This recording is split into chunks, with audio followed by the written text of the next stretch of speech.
The Pulse of Spokane is a broad show that showcases many different things in our community, sponsored by Local 29 Firefighters Union, Well Dressed Walrus, and Homes for You.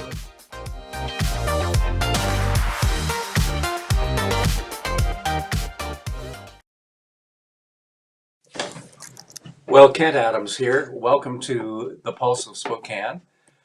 And there's our guest. It was a little delay there. Isaiah Paine. Isaiah, how are you? I'm doing well. I just got a fresh haircut from my wife, so feeling good, and All yeah, right. ready to go. Hey, he had to say that because I haven't gotten a haircut for 2 months. So yeah, thanks a lot for pointing that out. Okay. Yeah.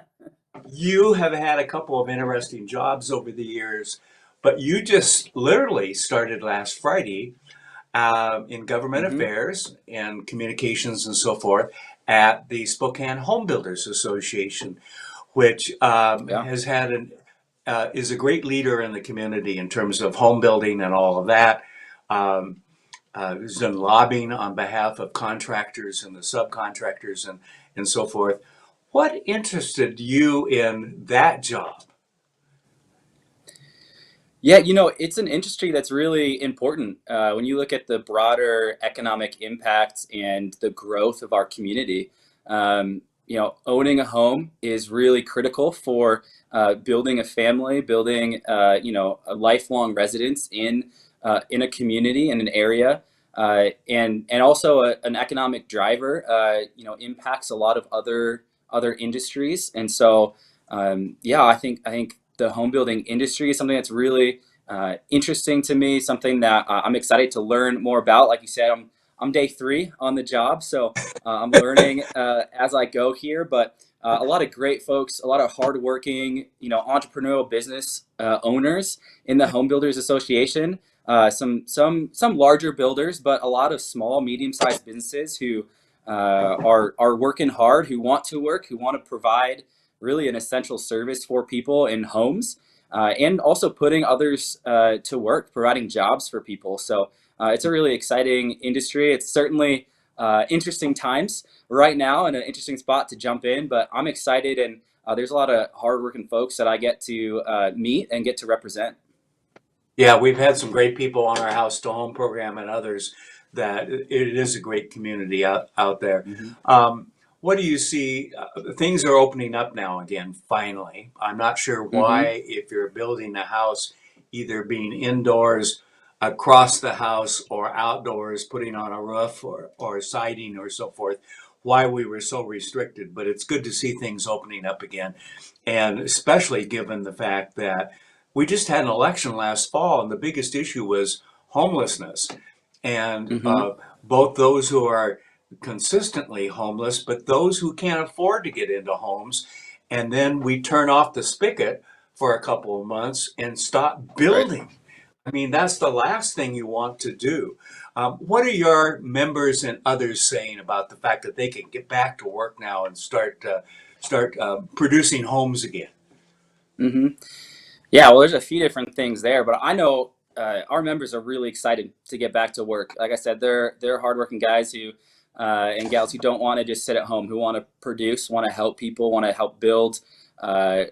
build our community one home at a time. And so they're excited to get back to work.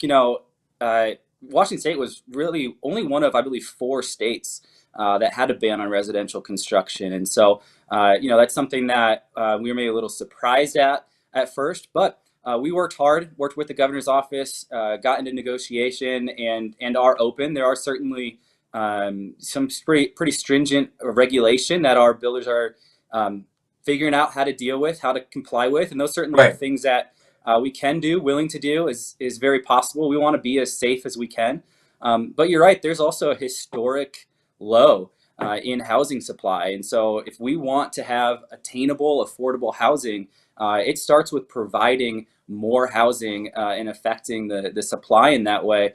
And not only that, but like we talked about, owning a home is really a critical piece of having stability in a community. And so we Yeah. don't want to see people priced out of that. And what's going to happen is this increase in regulation does cost. So we're estimating at the very, very low end, $1,000 per home right now is increased cost because of this regulation. And so again, something we can and are willing to comply with, but we want to help people understand too that those things come at a cost, and so that means that people are going to be priced out of being able to build a home and get into that situation. So yeah, we want to help provide shelter for people. Right. Folks need to shelter in place, and so we want to provide those shelters for them. So we're excited to get back to work. We know too that as we're talking about disinfectant, I think you mentioned a lot of this is outdoors, especially in the initial stages of home building. As we get into warmer months, the like UV is a disinfectant, and so Yeah. we know that it's very possible to continue to be safe. We're obviously looking forward to advancing in those phases so that we can continue to get people on these sites and get homes built as quick as we can in a quality manner, because like we said, we're at a historic low in our housing supply, and that doesn't help anybody in the long run. No, it's not. You brought up a very good point that sometimes I think about, I know you do, and I know the members of the Home Builders Association think about, but sometimes I'm not sure that liberals think about this, and that's the cost of throwing on more regulation, more requirements, and so forth. They all sound good, whatever they are. I get that, and there's probably a reason for all of us, for all of it. But at some point, it's a cost factor that could Mhm. put someone out and not be able to get in a home. So then they have choices of rental facilities and so forth. And the fact is, we're low on rental space as well. Right, So, I mean, you just end up putting people out there with fewer choices. right, And you said $1,000 per home. That's quite a bit. at That could least. make the Hmm. difference from somebody being able to borrow and put the amount they need to down and getting a home. Right. What can you do to help with that? Is there anything the association could do, or you think you're at a point where you just got to live with it, and ultimately the buyer's going to pay for it? Yeah, I mean, additional regulation always, like I said, comes at a price. And so, there Right. are additional supplies and things needed in order to comply with these regulations. And additionally, it slows down the process. So it also Yeah. means that not only are homes not built as quickly, but the contractors, home builders, subcontractors aren't as able to do as many jobs, and so it's going to affect their Right. ability to employ people as well. So yeah, we know this is something that again we were in negotiations with. We worked hard to be able to be one of the first industries to get into phase one, and we're appreciative of that. I know our mayor, Mayor Woodward. Our county commissioners, our congresswomen were all really instrumental in reaching out to the governor, saying, "Hey, what can we do to get our home builders back to work?" As you know, the government contracts were allowed to keep working, but residential wasn't. And so we saw a little bit of Yeah. inequity there and wanted to get to the root of that, be able to come up with creative solutions. And yeah, I mean, our builders are creative, they're entrepreneurial, they're going to adapt. And there's going to be a new normal in really every industry because of this. And so we'll adjust certainly, but yeah, it's something that is ultimately going to get passed on. Those costs exist, and that's just the cost of creating that product, and that's what people are going to have to pay for. Well, one of the things that I've come to really realize in the last couple of years is we spent so long, I would say the last decade or two, talking about the opportunity and the need to go to a four-year college uh, uh, education and get that Sure. degree and so forth. And I remember a couple of years ago talking with a major developer here in town, and you would know his name if I said it. And I said, Hmm. "Well, why don't you hire more people?" And the simple answer was, "Can't. They aren't out there. They're all going for these degrees to teach poetry or something like that. versus I can't find them, I can't build without trained and good people, because it would cost me more to go back in and fix them. And, Hmm. with not having the right people.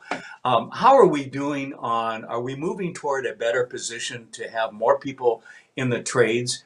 You and I both know you can make some really decent money Yeah. in the trades. Are we seeing a resurgence of that now going on, especially in our area? Yeah, I think we're seeing some. And you're spot on that the need for people to enter into these trades and vocations is certainly there. We have a scholarship program through the Spokane Home Builders Association that our members contribute to, and that's something certainly that we put at the forefront and want to help make that available and help people work towards these jobs. An interesting thing though that's happening with the current state of affairs. So a lot of times with policy and governmental regulation, we see things that are done for good, but also have unintended consequences. And one of the things some of our contractors are dealing with right now is that some of their folks are getting more money with the unemployment benefits that are there, and it's hard right now to get people to come back to work. And so we got to think about those things when we have government regulation and understand what the unintended consequences are sometimes, because helping people who are out of work is perfect. That's something we need to do. And there are Right. some of our builders who are back and have individuals on their crews who maybe don't feel comfortable being back on the site. And those folks are being taken care of. So those are things we Okay. understand. And people who are higher risk, are certainly, we want to help. But I think that's what we're trying to manage, that tension right now. I think really in our state, all over the place. How do we get our economy going again, but Right. do that in a way that is safe for everyone and also is helping the people who are more at risk? Like, how do we do that well, but also reintroduce different sectors and industries into the marketplace? A balanced approach is always a good Correct. one. I mean, Yep. that's really what we're talking about. Isaiah Paine from the Spokane Home Builders Association. Thank you very much. Keep us posted on how things are going, will you?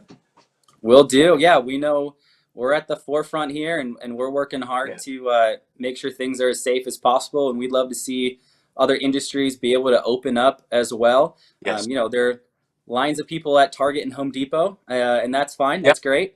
But we need to think about how we can do that for other industries as well. So It's tough. I've had people tell me I'm about a week out from closing my business. And hmm it makes me want to hmm cry, because I know they've spent years building the business and so forth. yeah, And we've got to get past that. There's got to be a decent balance to all this. Isaiah, thank you very much. We'll be talking, I know, because a lot of good things are going to be happening. Hey, thanks for you watching got the it. Pulse of Spokane today. See you next time right here. Have a good day. Here at River Ridge Hardware, we can match any color for you. So you need this color matched for your trim in your bathroom. Come to the color computer, stick it into the spectrometer, and allow the machine to do its thing, and it will match your trim exactly. So whether it was done by water damage or a young child, we can get you covered and get it matched. If you do need to have something so that it completely disappears, I can certainly help you with that one as well. Along with the spectrometer color matching capability that can match any competitor's paint color, we have a beautiful color palette that can help you start any new project. Give us a try.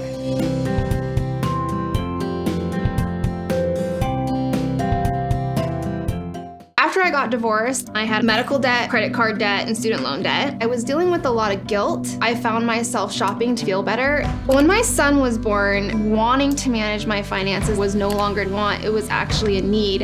STCU made that possible for me. I use the mobile app every single day. I'm able to color code all of my different savings accounts. And when you have nice things to look at, I think it brings you on a deeper level of motivation. I'm Kamiko Love, the Budget Mom, and STCU is here for good.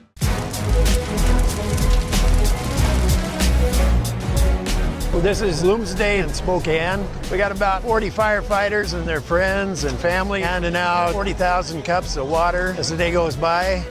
It's a very good opportunity to see the public and support them and help them out and cheer them on during Bloomsday. It's one of the best things about Spokane is that we have these major events and the whole community comes together not just to participate but to volunteer and show that they really care about our city and making our city look great. This type of an event really is emblematic of Spokane because so many people get involved. We have 50,000 people probably running this race. Always has been a very huge event. Right now we're at the corner of Broadway and Nettleton. It's the last water station before the finish, so people are pretty much dehydrated by the time they get to us. They really need our water. The water stations are a vital part, especially on warm days like today. It's real important that we have the volunteers to help with that. Without the volunteers, Bloomsday wouldn't exist. All up and down the course, there are people that are involved in this celebration. It really is a celebration of what Spokane's all about.